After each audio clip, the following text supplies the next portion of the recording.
So Moana 2 has been a huge success when it comes to the box office and theatrical runs. However, is Disney actually still too toxic to have any major success in 2025? Is their reputation too damaged and they have to do a lot more building back the trust of the public for films to start reaching the heights that they did in the mid 2000s and, not too long ago, about 8 years ago, I would say. So there is a article that I want to read through, talk about Disney got its groove back with Moana 2, but trouble Snow White could halt the momentum.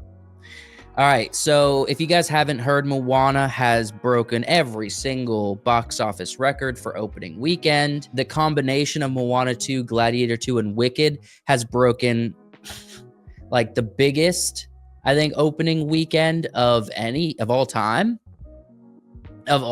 which is like crazy. That doesn't mean they're the highest grossing films yet, but they probably are on track. Like, I would say Wicked might be on track to be becoming the highest grossing film in 2024. Moana 2 has the probability of reaching that, as it just depends on the length of these theatrical runs. When Bob Iger returned to Disney CEO throne at the end of 2022, his first order of business was to dismantle a structure that saw the studio's distribution and creative divisions operations separately.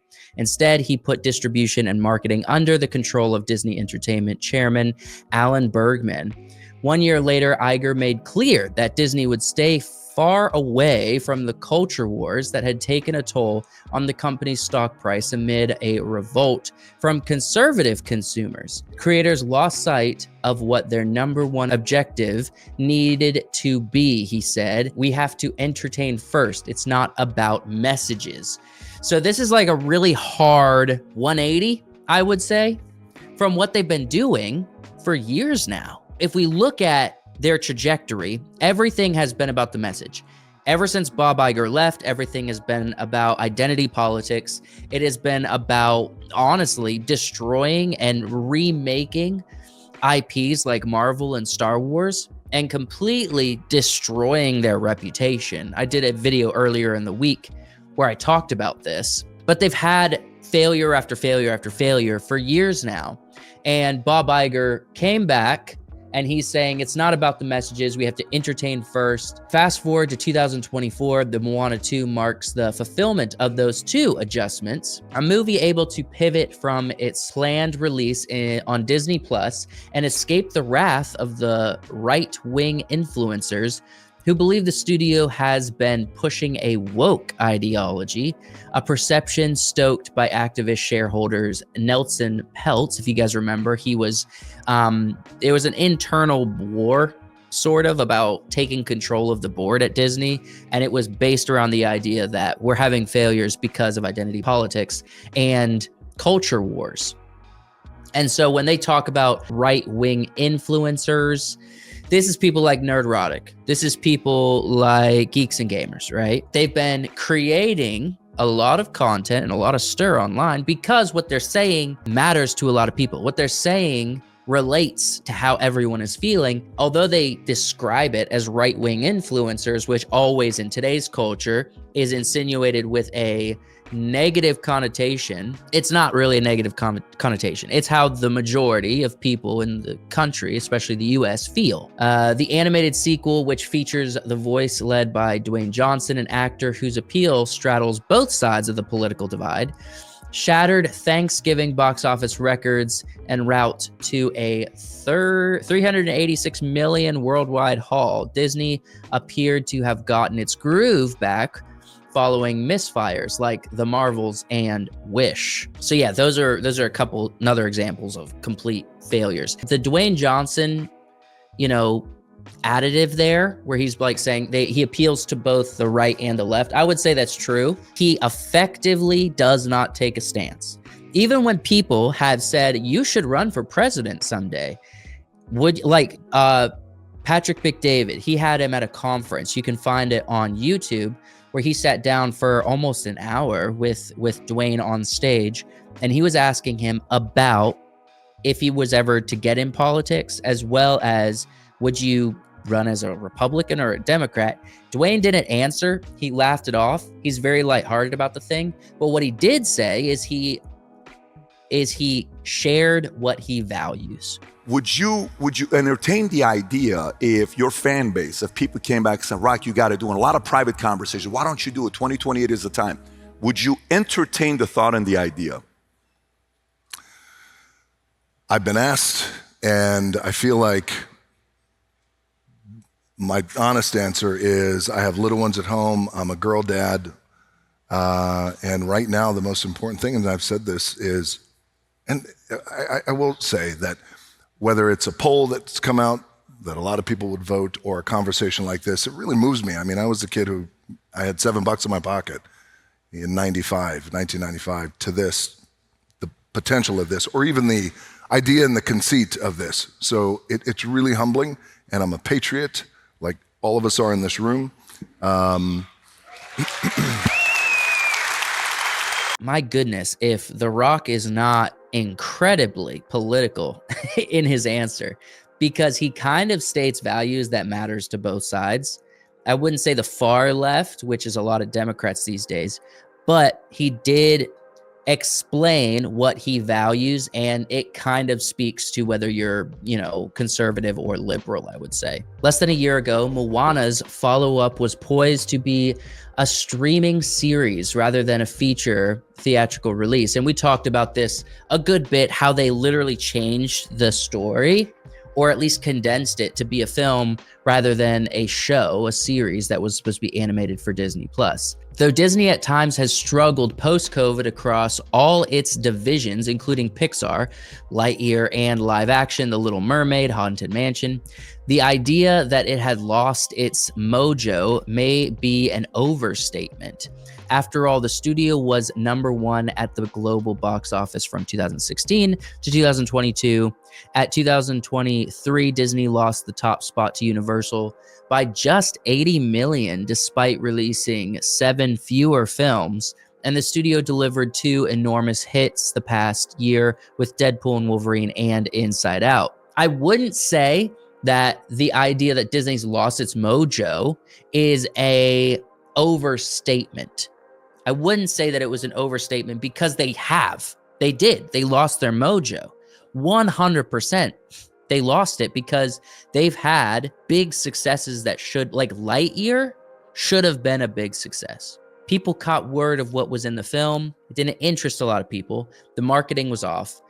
They lost their mojo for a while there. So this is a part of their recalibration strategy. But unlike those 2 films, which hailed from studios that were acquired by Iger, 20th Century Fox, and Pixar respectively, Moana 2 marks a needed win for Disney proper. Despite the success, Disney began to surrender the narrative, with the likes of Peltz and Elon Musk critiquing the studio for pushing liberal values over storytelling. You remember when Elon Musk said, "Go F yourself"? Hi, Bob. Bob Iger and Disney said they weren't going to advertise on X. He said, "Don't advertise." Are you going to blackmail me with money? This is what Elon said. Are you going to blackmail me with money? Go F yourself. He said that on stage, which is truly probably one of the most badass moments maybe in cinema history. Off screen, I'm talking about. All right? Like real world badass moments was when Disney got dunked on by Elon Musk. The ensuing social media noise often created a self-fulfilling prophecy of its bomb before the film opened, as happened when conservative commentator Ben Shapiro targeted Lightyear for giving significant screen time to a lesbian couple who were not part of the Toy Story franchise. This is a part of the problem. It's interjecting for the sake of the message. They did this over and over and over again. And now Bob Iger is saying we're not going to push the message. We are just going to entertain the common public. So yeah, that I would say on some level that might have influenced it. I don't think it was Ben Shapiro. He doesn't have, it's the collective voice of calling out the BS. That's really what it came down to. It wasn't just Ben Shapiro that cause Lightyear to fail. It was the collective voice. They honestly, I don't think, made a very interesting film in the first place. I don't think people really cared for it. Moana 2 didn't stray far from the original and didn't spark political outrage. The sole blip came via the film's voice actress, Nicole, when Russell Brand posted on Instagram a photo of himself in a MAGA-style hat that read, "Make Jesus First Again." She replied enthusiastically, "Where do I get one of these hats?" Yes! Left-wing voices objected, and she deleted it. Things died down. Okay, so this is kind of crazy. So if you don't know, Russell Brand, he's become a man of faith. He's become a Christian. He's always been a spirituality kind of guy. He got more and more political with as he kind of left Hollywood and became more of an influencer. He's really big on Rumble. He's fairly large on YouTube, and he became more political, started leaning Trump support, which is fine, absolutely fine. And then he became a Christian, and now he is very flamboyant with his Christian identity, as the way he has always been. There's nothing wrong with the actress wanting to get a hat that says "Make Jesus First Again." I think that's a beautiful thing, in my opinion. It shows that she values the message. It shows that she is supporting. She brings people together. This film that she voiced the main character for, Moana, is from a left-wing culture. It is from a progressive, far-left, ideological company, right? Disney. Even if they say we don't want to push messages anymore, we know what side of the aisle they're on. So the fact that the lead actor, voice actor, was saying that, like, hey, I like Russell Brand's hat and it's about Jesus, it's about Christianity. Like, where do I get one of these? I say that makes her more likable. There's nothing offensive about that, except the fact that it's MAGA style, but it doesn't say MAGA. It says "Make Jesus First Again," building on the trend of the MAGA hat. Doesn't make it wrong. It actually makes it more fun. That's another thing. When people are having fun, when people are actually, like, truly happy, not this fake happiness that, like, oh, all of this identity politics, like, we're going to pretend happiness and joy for the sake of the message and for the sake of, like, our reputation. When you fake that, like, it becomes painfully clear because we can tell you're not having fun. Like that recent interview with Ariana Grande and Cynthia Erivo that went viral. I've seen this week people are taking the lyrics of Defying Gravity and really holding space with that and feeling power in that. I didn't know that was happening. I've seen it, yeah. That's really powerful. Mm-hmm. Yeah. That's what I wanted. Mm-hmm. Yeah. I didn't know that was happening. Say what you will, but that energy comes off as fake. And the fact that the interviewer completely lied that it wasn't a big movement that was happening where people were holding space. It was like one person she talked to. That is a very hilarious indication that it's all fake. Like, we don't really know how these people feel, but they've just endowed themselves with this political ideology for the purpose of their reputation and for their image. This is people having fun. If you watch Russell Brand's video for a couple minutes, you realize he is a joyful guy who is having fun. That's a beautiful thing. That's people having fun. There's nothing wrong with saying "Make Jesus First Again." Looking ahead, analysts believe that live-action Mufasa and Lilo and Stitch, an animated Zootopia sequel, will extend the studio's streak. But one upcoming release, March's live-action Snow White, has been dogged by expensive reshoots and controversies related to Rachel Zegler's social media posts. Okay. The actress declined to take down a tweet thread that promoted the $240 million movie with a Free Palestine postscript but did apologize for a F Donald Trump and May Trump supporters never know peace Instagram post. Wading into divisive issues as Zegler has done isn't part of Disney's new playbook. This is horrible and hilarious all at the same time. The person who just says, "Where do I get this hat?" when it says "Make Jesus first again," that's not offensive to people. It might be offensive to some Muslims, I guess. The fact that we have to just fake outrage over one while Rachel Zegler is saying free Palestine because it's the left-wing narrative to adopt. Like in the comments of a promotion for the Snow White Disney film, what are you gonna do? Like, and also the fact that Rachel Zegler, I guess she apologized, but like when it comes down to it, like, do apologies really mean anything? We get the idea. That's how you feel, or at least that's the narrative that you want to make sure everyone knows about you. To say that May Trump supporters never know peace, my goodness, man. Like that, I don't see how this movie even comes out. It's gonna come out, but like, I don't see how Rachel Zegler's career moves past this. Give her a year, maybe two.